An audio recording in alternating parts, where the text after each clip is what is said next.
आइए अब बात करते हैं राहुल गांधी की।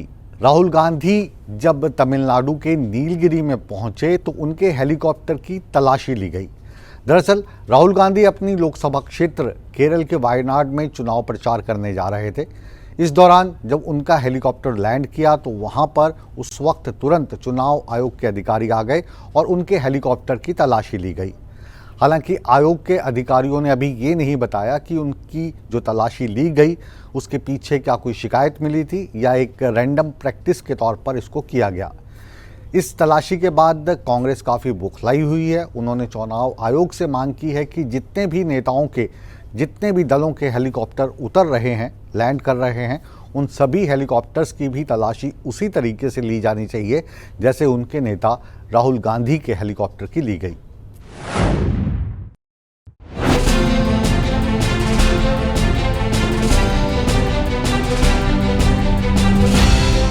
तमिलनाडु में कांग्रेस नेता राहुल गांधी का हेलीकॉप्टर चुनाव आयोग के अधिकारियों ने सोमवार को चेक किया।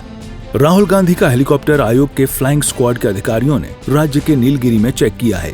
इन तस्वीरों में दिखाई दे रहा है कि चुनाव आयोग के अधिकारी हेलीकॉप्टर के लैंड होने के साथ ही पहुंच जाते हैं और तलाशी लेते हैं। फिर कुछ देर बाद इससे बाहर कांग्रेस के पूर्व अध्यक्ष राहुल गांधी निकलते हैं। दरअसल राहुल गांधी को लोकसभा चुनाव को देखते हुए कांग्रेस के प्रचार को लेकर तमिलनाडु से केरल निकलना था। वो यहाँ 4 दिनों तक पार्टी के लिए प्रचार करने जा रहे हैं। वहीं चुनाव आयोग की ओर से कांग्रेस नेता राहुल गांधी के हेलीकॉप्टर की जांच किए जाने पर कांग्रेस नेता सुप्रिया श्रीनेत ने तंज कसा और कहा कि हमारे पास छिपाने के लिए कुछ नहीं है, सबका हेलीकॉप्टर चेक कीजिए। ठीक है, हेलीकॉप्टर को चेक किया गया, हमें कोई दिक्कत नहीं, सबके हेलीकॉप्टर को चेक कीजिए, हमारे पास कुछ छुपाने को ही नहीं है। ऐसे ही प्रधानमंत्री के हेलीकॉप्टर को चेक करिए, गृह मंत्री को चलिए, उनके तमाम लोगों को करिए।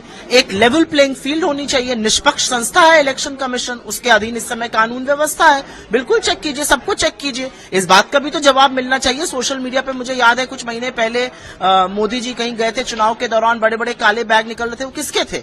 आज तक उसका जवाब ही नहीं मिला। हमें कोई दिक्कत नहीं है, हमारे पास क्या छुपा? सांच को आंच नहीं, किसी को भी कितना चेक कर लीजिए। दिलचस्प बात यह है कि राहुल गांधी का मुकाबला सीपीआई के एनी राजा से होगा, जो विपक्षी इंडिया गुट की सहयोगी है। उनके प्रतिद्वंदी बीजेपी के केरल इकाई के प्रमुख के सुरेंद्रन हैं। केरल में 26 अप्रैल को 20 लोकसभा सीटों के लिए वोटिंग होगी। इस बार भी कांग्रेस के पूर्व अध्यक्ष केरल की वायनाड सीट से लोकसभा चुनाव लड़ रहे हैं। साल 2019 के चुनाव में राहुल गांधी ने वायनाड और अमेठी से चुनाव लड़ा था, लेकिन वो अमेठी से हार गए थे। एक दिन पहले भी टीएमसी सुप्रीमो और पश्चिम बंगाल की सीएम ममता बनर्जी के भतीजे अभिषेक बनर्जी ने दावा किया कि उनके हेलीकॉप्टर की इनकम टैक्स के अधिकारियों ने तलाशी ली थी।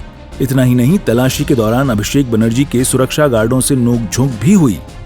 हालांकि आयकर विभाग ने किसी भी तरह की छापेमारी से इनकार कर दिया। बहरहाल चुनावी मौसम है तो आरोप प्रत्यारोप का खेल भी जोरों पर चलना लाजमी है। सूर्या समाचार के लिए ब्यूरो रिपोर्ट।